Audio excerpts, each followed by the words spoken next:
Hello friends. When I wrote this script, I was listening to Spotify. I've had Spotify Premium for a long time now, several years in fact. So a couple months ago, when I rented a car to drive to my dad's place, made my phone a part of the growing list of previously connected Bluetooth devices and say, hey Google, play West Coast by Fiddler, why did the Google Assistant respond with, sorry, but you can only play specific songs with a Spotify Premium subscription, so instead, here's the most popular song by Fiddler that you're now long sick of.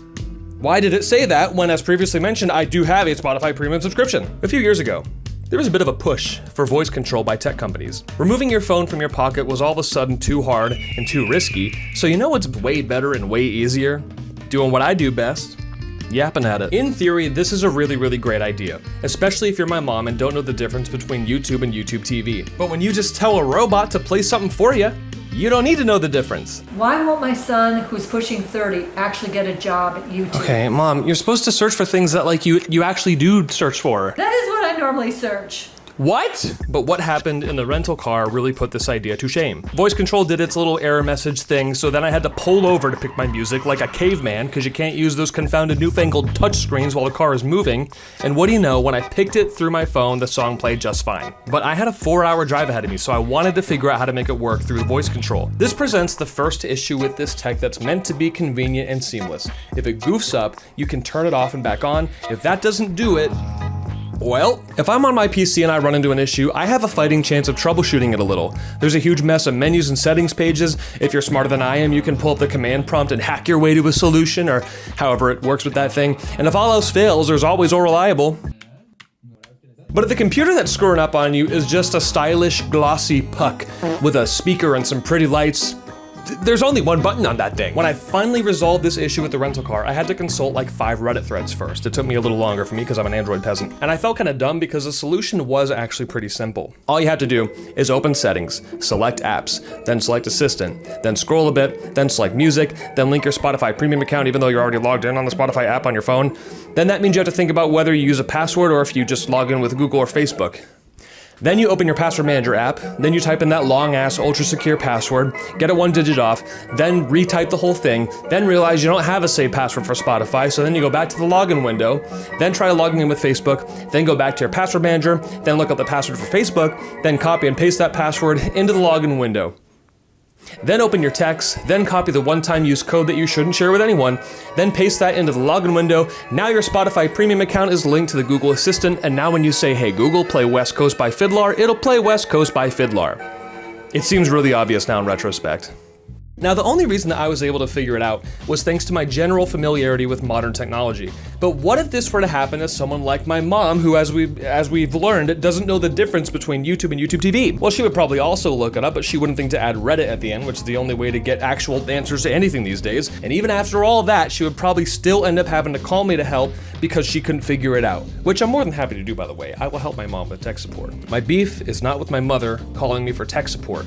It's with these products not actually being easy for her to use in the first place like they claim to be. Speaking of my mom, she has a few smart devices. So she has the Google Home Assistant, a smart doorbell, and I think a TV, maybe a few other things. It was all connected together and actually working pretty seamlessly. It felt like when you finally finish building a house of cards and then someone gets within like 10 feet of it and you're like, no, wait, don't touch it. But then my mom did the unthinkable. She switched internet service providers.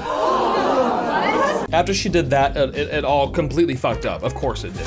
She told me she was determined to get it working on her own without calling either of her sons. She and her friend spent 5 hours trying to get it all to work again. She was able to get the Google Home Assistant working again, but she could not for the life of her figure out the doorbell. So she threw in the towel and called me for help. Dude, I tried over the phone. I tried via video calling and screen sharing. I eventually had to go to her house, and even then, I couldn't figure it out. With that being said, now I want to talk about the apps. If you have a smart device ecosystem such as Google Home, Alexa, Apple HomeKit, or my personal favorite, Cantuto, or my second favorite, perhaps Daybetter, as we all know and love. They all come with their proprietary apps so you can connect and control the devices. So yeah, Glossy Light Puck only has 1 button, but with the app connected, you now gain access to 3 additional buttons.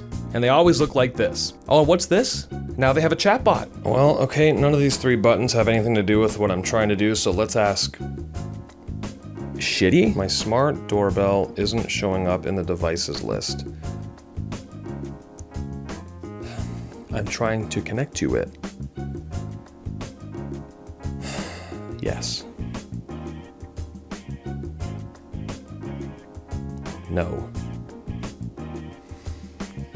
My doorbell isn't connecting to my devices list. It's currently powered on, it's on the same Wi-Fi network as this phone, but every time I put in the pairing mode and go through the add new devices process, it isn't being detected.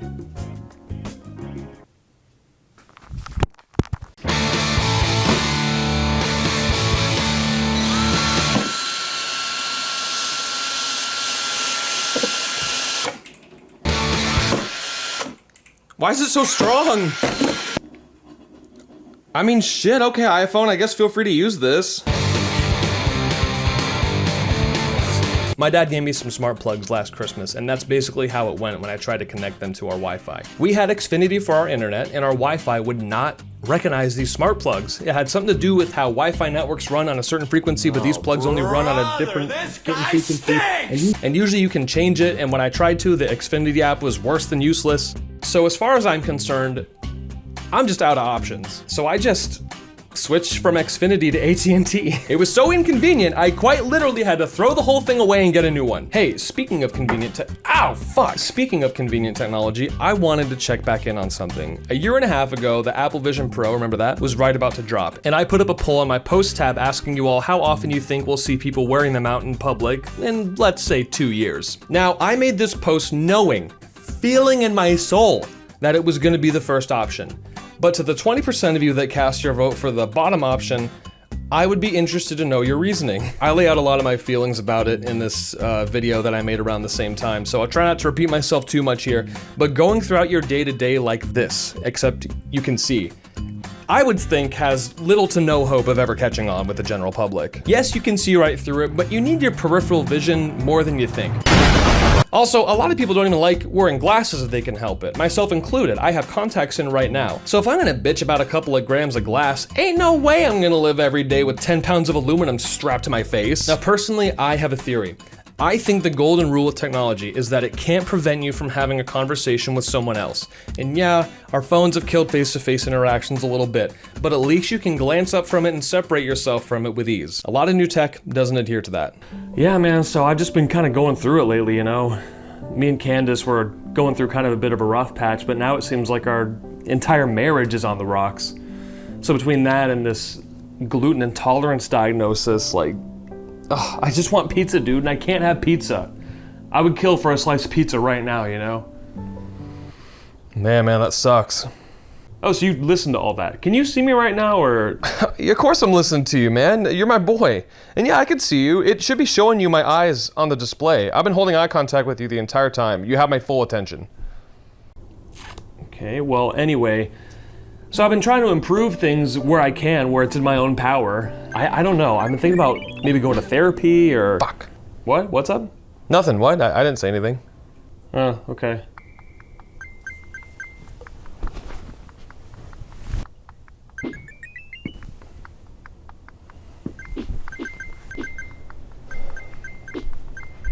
So what were you saying about therapy or whatever? Now, let's see that again, but this time the handsome man is holding a phone instead of wearing a headset. So yeah, man, I've been thinking therapy.